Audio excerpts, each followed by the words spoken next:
Hello guys, how are you? Olá pessoal, tudo bem com vocês? Espero que todos vocês estejam bem, né? Tomando aí os devidos cuidados contra o coronavírus. Lembrar vocês também que já retornamos para a escola com as aulas presenciais. Então, se você aí tem interesse em retornar para a escola, né? Procure aí alguém responsável da escola, né? Para que a escola possa organizar essa sua volta de maneira segura, tá? E também dizer a vocês que continuem nos acompanhando, assistindo as nossas aulas aqui no SEMEC Connect. Todo dia, nesse mesmo horário, certo? Estaremos aqui ministrando aulas para vocês. Então, não nos abandonem, viu? Continuem assistindo, curtindo, deixando seu like aqui na aula para fortalecer o nosso canal, ok? Vamos iniciar a nossa aula de hoje? Para a gente iniciar, vamos fazer uma reflexão, né? The word is changed by your example, not your opinion. Tá? É bem forte essa reflexão. O mundo é mudado pelo seu exemplo e não pela sua opinião. Então, pense nisso, certo? Gestos e atitudes valem mais que palavras. Hoje nós iremos rever um conteúdo que ele foi dado lá no iniciozinho das nossas aulas. É o Simple Past, ou passado simples, certo? Então, eu espero que todos vocês participem, né, da aula, assistem, tirem as dúvidas com os professores de vocês, né? E, principalmente, preste atenção, certo? Na formação do Simple Past.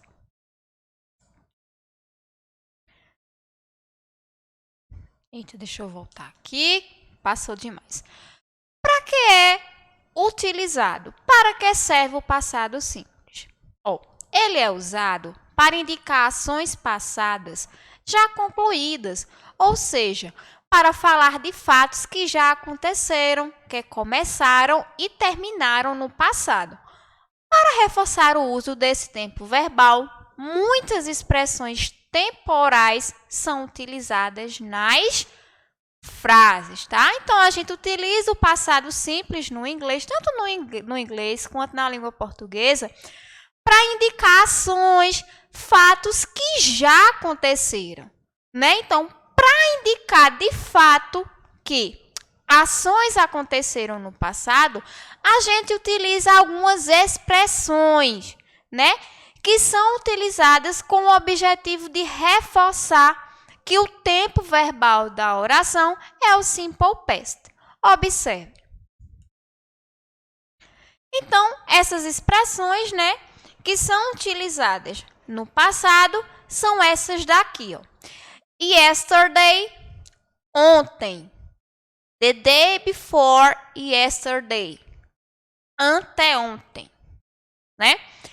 Last night, ontem à noite.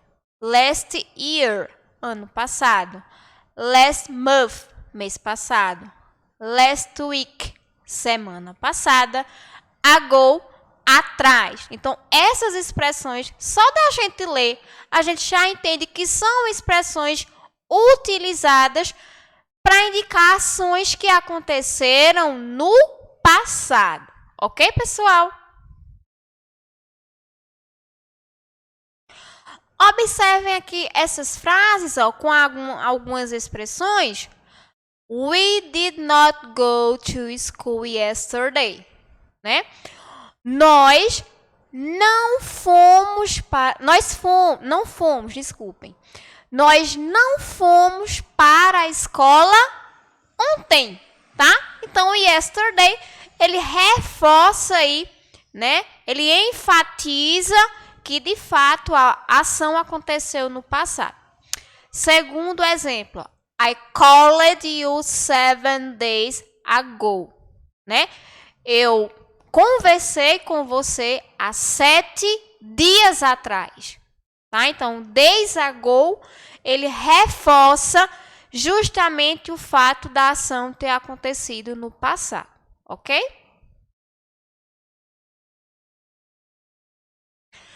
Para a gente formar, né, a formação básica aí do Simple Past, a gente precisa utilizar o quê? A gente precisa utilizar o did, né, que é o verbo auxiliar do passado, na forma negativa e interrogativa, certo? Já na forma afirmativa, né, eu vou precisar modificar o meu verbo.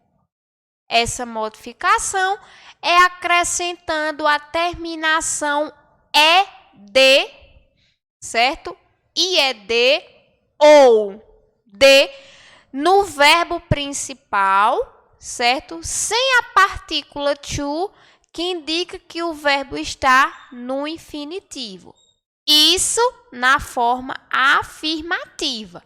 Observe aqui os exemplos para a gente compreender melhor. I visited Riacho das Almas 2 years ago. Essa frase ela está no Simple Past, tá? E o verbo ali, visited, observem que ele terminou em D, né? Que indica justamente que o verbo está no passado. Eu visitei Riacho das Almas há 2 anos atrás, ok? Segundo exemplo, I did not visit Riacho das Almas 2 years ago. Já na forma negativa, já houve mudança, certo?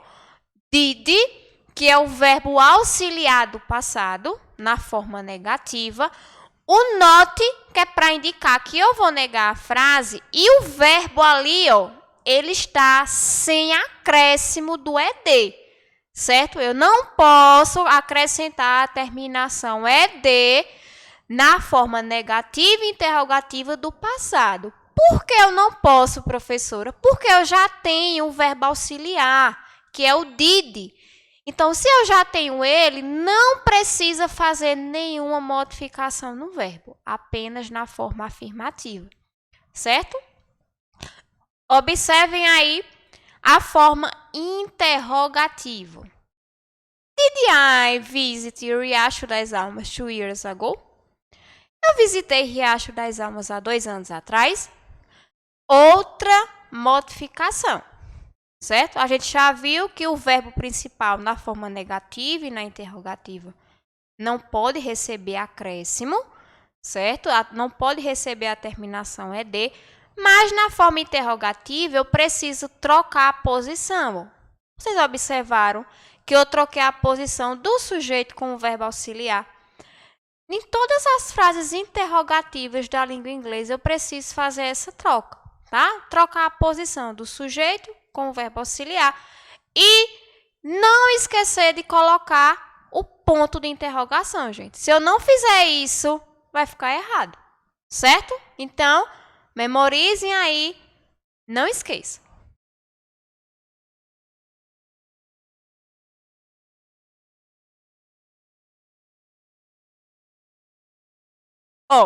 Regular verbs, verbos regulares.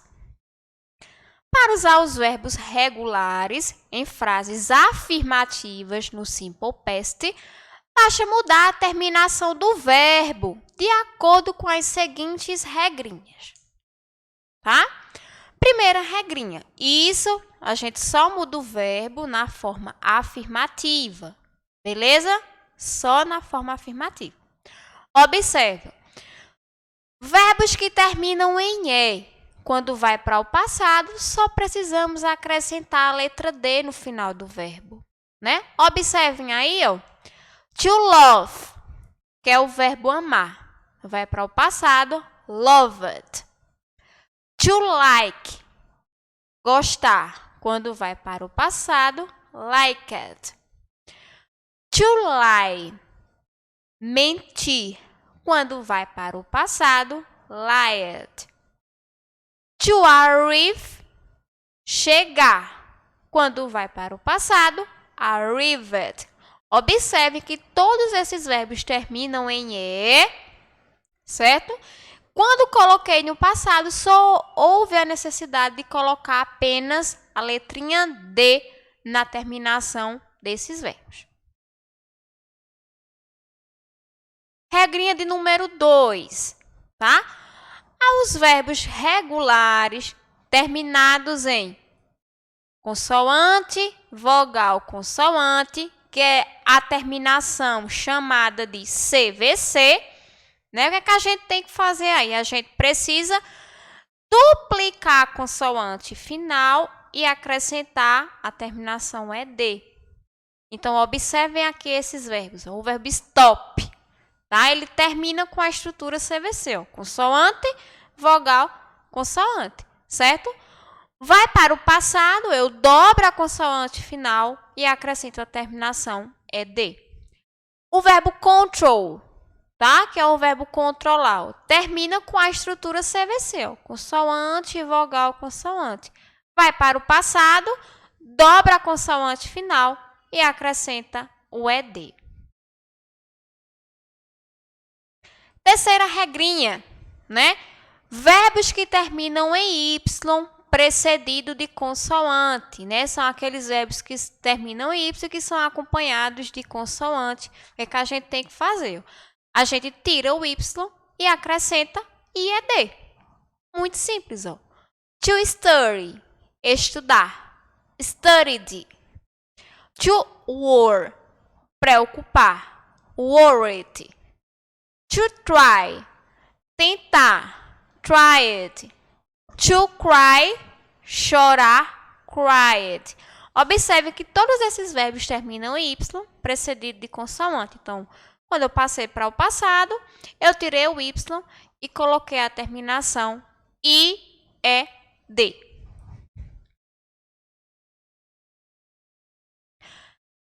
Quarta regra, tá? E aqueles verbos que terminam em Y e que são precedidos de vogal? Eu só preciso apenas colocar a terminação ED, certo? Ó, to enjoy, Y, e ali eu tenho uma vogal, ó. Então, eu só preciso acrescentar o ED, gente. Apenas isso, certo? Ó, to enjoy, aproveitar, enjoyed. To stay, ficar, stayed. To play, brincar, played. Nesse caso aqui, verbos que terminam em Y, precedido de vogal, certo? Eu acrescento apenas a terminação ED.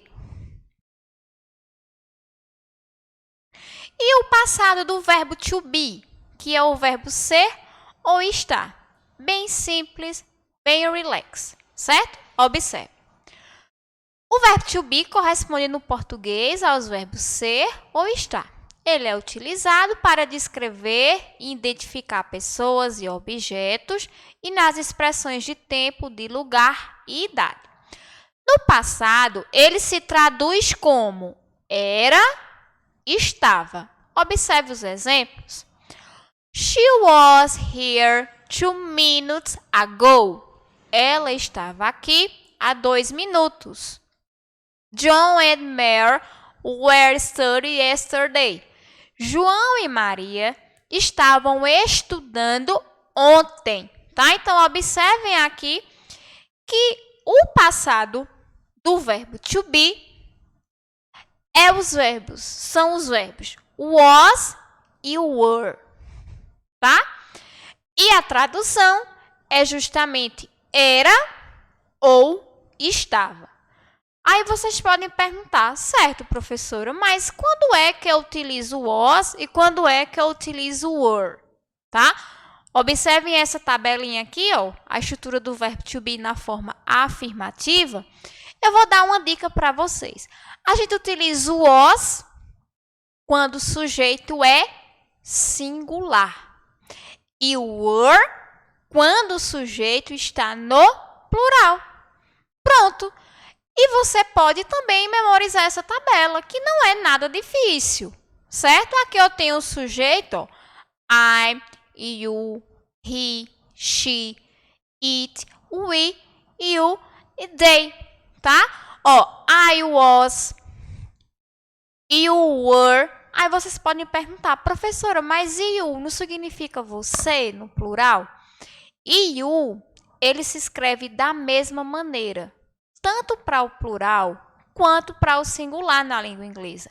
O que vai diferenciar se é singular ou se é plural é o contexto da oração. Então, já que ele se escreve a mesma forma para o singular e para o plural, o que vai prevalecer aí é o plural. Então, por isso que a gente vai utilizar o were para ele, certo? Ó, he, ele, she, ela, tá? Observem aqui na terceira pessoa, ó, he, she, it, was, porque é singular. Já na primeira pessoa do plural, ó, nós. Segunda pessoa do plural, vós. Terceira pessoa do plural, ó, they, que é eles ou elas, a gente utiliza o were, certo? Então, memorizem aí. Sujeito singular, was. Sujeito está no plural, were, tá? Então, não tem dor de cabeça aí em relação ao passado do verbo to be. Beleza?